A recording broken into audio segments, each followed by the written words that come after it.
Welcome to Lesson 8. This lesson is about another moral capability, that is to exercise initiative in a disciplined and creative way. It's obvious that to accomplish things in life, and particularly to serve humanity, it is absolutely necessary to have personal drive and initiative.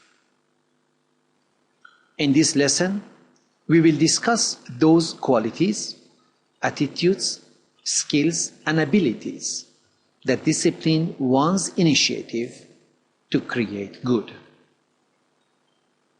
There are many projects that are launched every day to solve one or more problems people face. But the majority of these projects fail to give the desired results. So it is difficult to say that the leaders of mankind do not have initiative. But then, why so many projects of social and economic reform fail?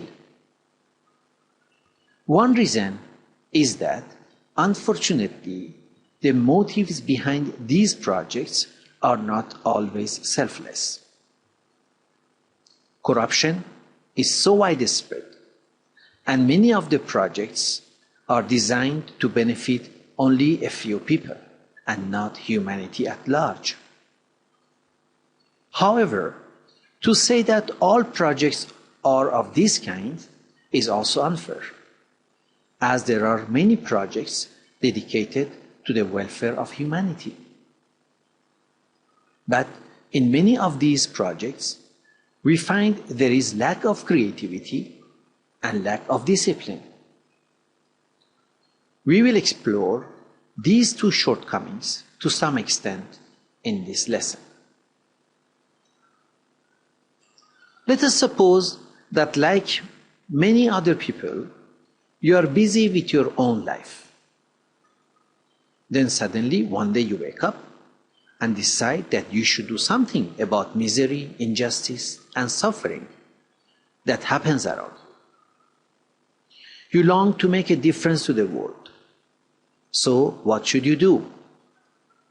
Should you spend months and years to make a detailed plan of what you want to do? Or should you quickly and mindlessly join some activities that seem to reduce or remove humanity's suffering? Both these approaches are extreme behavior and are not desirable. What you should actually do is to follow a process, that is to take some action, and at the same time study, consult with others, evaluate what you are doing, learn from it, and keep improving your initiative. And as you engage in this process, which can also be called the learning or developmental loop, some changes should occur gradually in your thought and action. The first change is that your understanding of the reality with which you interact should become more precise and real. The second change is that your vision of the opportunities before you, your goals, objectives, and your methods should become broader and sharper. The third change is that your determination to pursue your goals should become stronger and stronger.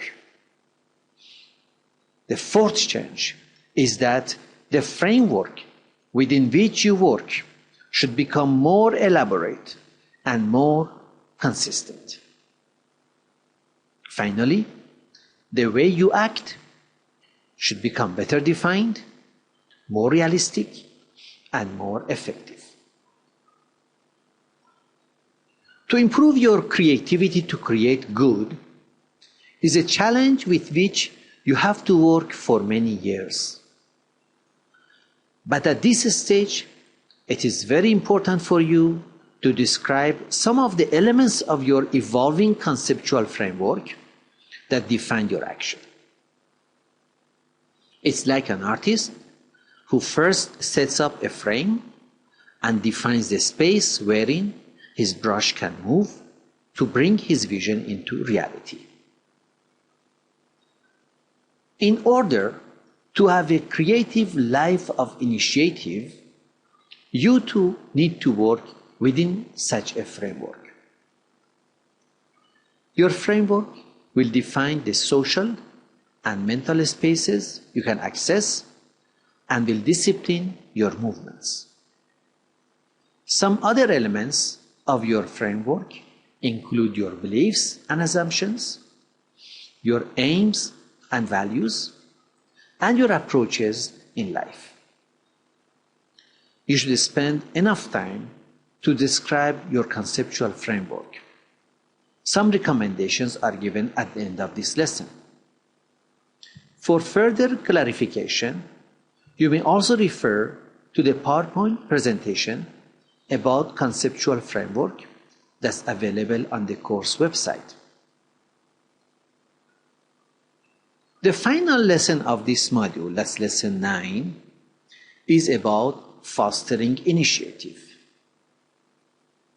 Although to bring into reality your sense of moral purpose, you should be able to take initiative in a creative and disciplined way.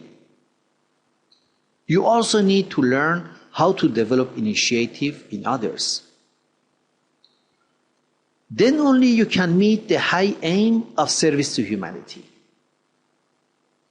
In this lesson, you are asked to think about some of the attributes that are required by a person who wishes to be capable of assisting others in their work for the betterment of society.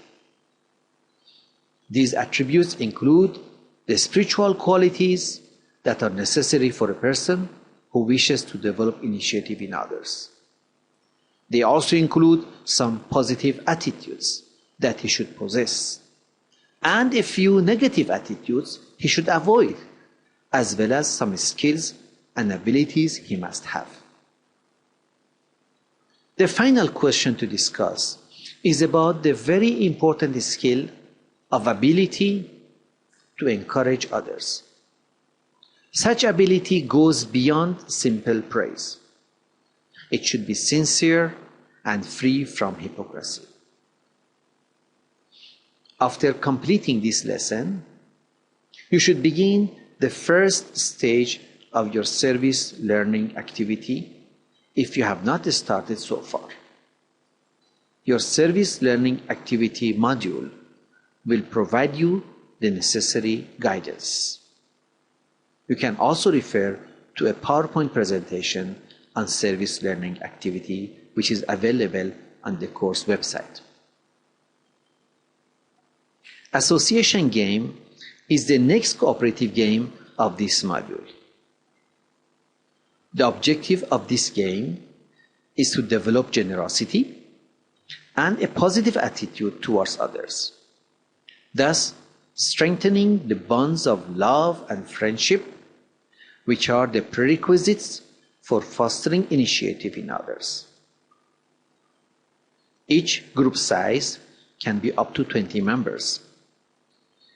Please refer to the game procedure for details. The fruits of my tree is the last cooperative activity of this module. This is another very interesting group activity which helps strengthen unity among team members and at the same time helps members to see the talents, virtues, goodly deeds, and capacities of other team members. The group size can be maximum 10 members. The group members should know each other well. For details, please refer to the procedure of this activity.